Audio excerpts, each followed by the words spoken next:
আজকে আমি king prawn ভুনা করছি, মূলত আমার মেয়েকে শেখানোর জন্য।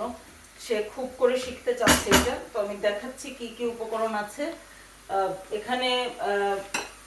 কিং প্রন আছে 350 গ্রাম।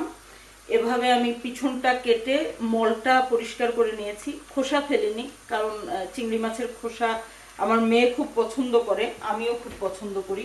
এখানে আছে দুটো মাঝারি সাইজের টমেটো, 2 টেবিল চামচ করে আদা এবং রসুন, ছোট টেবিল চামচ এই সাইজ।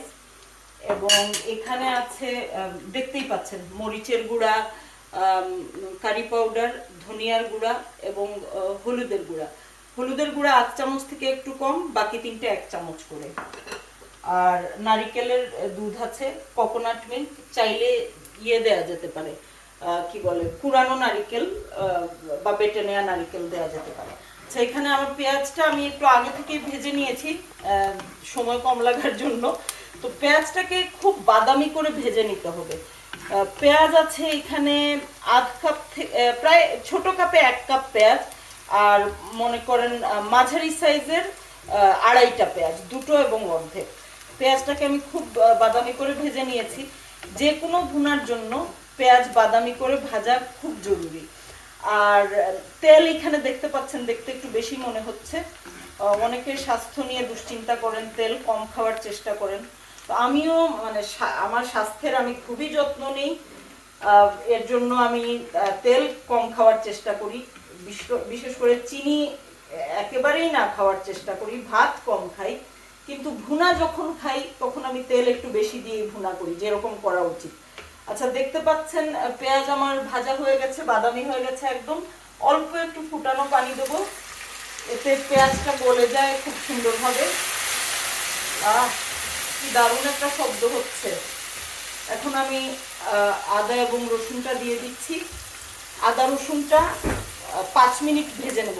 আচ্ছা, আরেকটা কথা বলে রাখি, পেঁয়াজকে এই পর্যায়ে আনার জন্য 10 মিনিট ভাজতে হয়, একদম পাকা 10 মিনিট। তো আমার পেঁয়াজ এবং আদা রসুন ভাজা হয়ে গেছে, বেশ সুন্দর একটা বাদামি বাদামি ভাজা ভাজা ভাব এসেছে। এতে আমি আরো একটু গরম পানি দেব গুঁড়া মশলা দেওয়ার আগে। লবণটা দেওয়া হয়নি, আমি কিন্তু এগুলো খুব মেপে দেই না, অনেকদিন ধরে রান্না করছি তো আন্দাজে দিয়ে দেই, হয়ে যায়।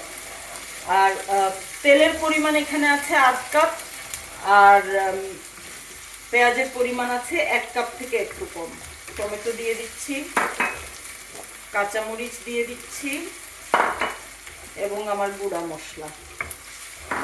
আরো একটু পানি দেব যেন গুঁড়া মশলাটা পুড়ে না যায়। এখন এই মশলাটাকে আমি 5 মিনিট কষাবো।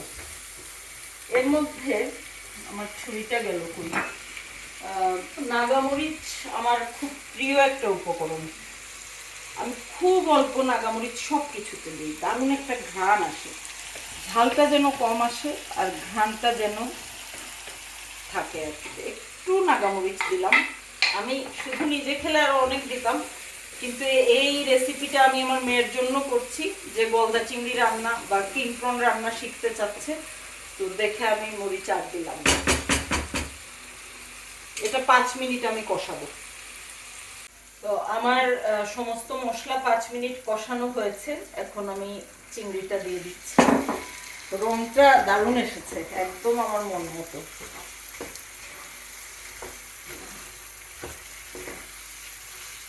আগুনটা বাড়িয়ে দেব প্রথম 2 মিনিট।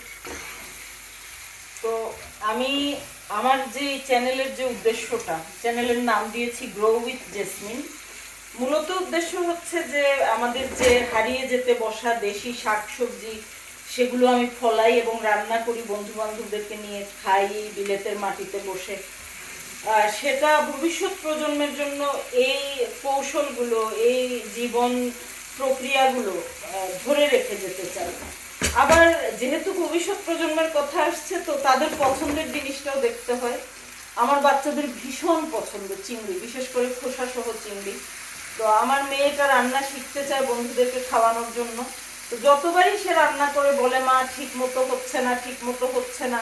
তো সে জানতে চায় আমি কি করি। আমি আবার রান্নায় খুব ছোট থেকে রান্না করছি দেখে আমি কিছু মেপে দেই না কখনো, ফলে রেসিপি দেওয়া আমার জন্য খুব কঠিন হয়ে যায়। তো আজকে মেয়ের জন্য আমি সব মশলা যেরকম দিতাম, যেরকম আমার অটোমেটিক্যালি আসে, সেটা আমি আলাদা আলাদা করে পিরিচে নিয়ে মেপে নিয়েছি।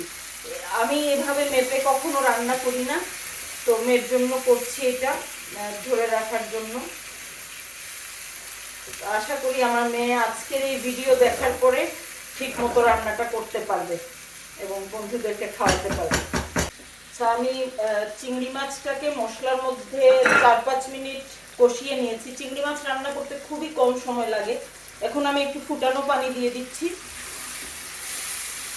এই অবস্থায় এই পানি সহ আমি আর 5 মিনিট মাছটাকে রান্না করব, তাহলেই আমার মাছটা রান্না হয়ে যাবে।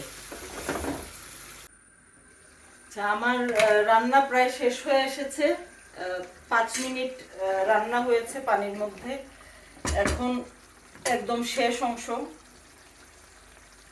নারিকেলের দুধ দিচ্ছি। আমি পানিটা দেই না, পানিটার মধ্যে অত একটা স্বাদ নাই, ক্যান্ড যেহেতু বাসি বাসি হয়ে যায় পানি দিলে। তো আমি 3 টেবিল চামচ নারিকেলের দুধ দিলাম। একটা ক্রিমি ভাব চলে এসছে। আচ্ছা, এখন দিচ্ছি একটু ধনে পাতা। তো এখানে সবসময় ফ্রেশ ধনে পাতা ভালো পাওয়া যায় না। যখন ভালো পাতা পাওয়া যায় আমি কিনে ফ্রিজ করে রেখে দেই, খুবই তাজা থাকে। যদি ফ্রোজেন সরাসরি রান্নায় দেয়া হয় মনে হয় একদমই ফ্রেশ। এখন এটা 1 মিনিট এভাবে রাখবো, তারপরে নামিয়ে নেব। আচ্ছা, তোমার হচ্ছে এখন সহজ কাজ, রান্না শেষ। এখন তোমাকে খেয়ে বলতে হবে মুখ না পুড়ায় রান্না কেমন হয়েছে। মিথ্যা কথা বলবা না কিন্তু। কিন্তু আমার তো মনে হয় এটা কঠিনতম কাজ, কারণ এটা খাওয়া একটা, রান্না করা একটা। আগে তুমি অল্প একটু মশলা মুখে দিয়ে দেখো। হ্যাঁ, আমার মনে মশলা আর একটু নেই। আরে তুমি তো ভিডিও লম্বা করে ফেলতেছো, কেউ দেখবে না এত লম্বা ভিডিও। আচ্ছা, সত্যি কথা বলিও। অপু কোনো ফাইজলামি করবা না। না না, চমৎকার। লবণ ঠিক আছে? লবণ ঠিক আছে, ঝাল ঠিক আছে। নাগার ঘ্রাণ পাচ্ছ একটু? নাগার একটা। অবশ্য তুমি নোয়াখালীর মানুষ, তুমি তো ফ্রি পাইলেই খুশি। না না, চমৎকার। আচ্ছা, যাই হোক, তাইলে এটা রেকমেন্ড করতেছো। চেহারাটা আবার আমরা দেখি। চেহারাটা ভালো আসছে কিন্তু। এটা ইলার জন্য রেসিপি। তো ইলা নাই দেখে অপুকে খাওয়ানো হলো।